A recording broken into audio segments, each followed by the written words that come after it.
আসসালামু আলাইকুম, তাহমিদা ইসলাম ব্লগ। আজকে আমি রোস্ট রান্না করব।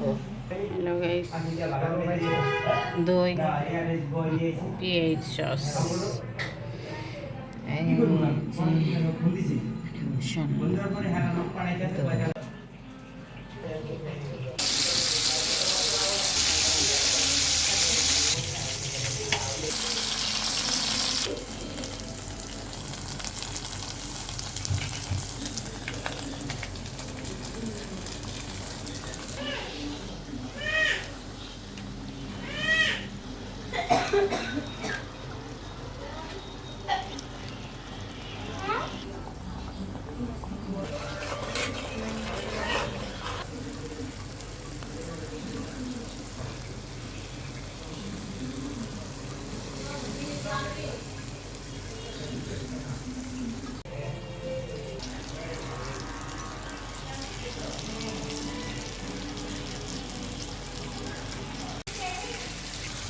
আপনাদের যদি আমার আম্মুর হাতের রোস্টের রেসিপি ভালো লাগে তো লাইক শেয়ার সাবস্ক্রাইব কমেন্ট করে দিন প্লিজ।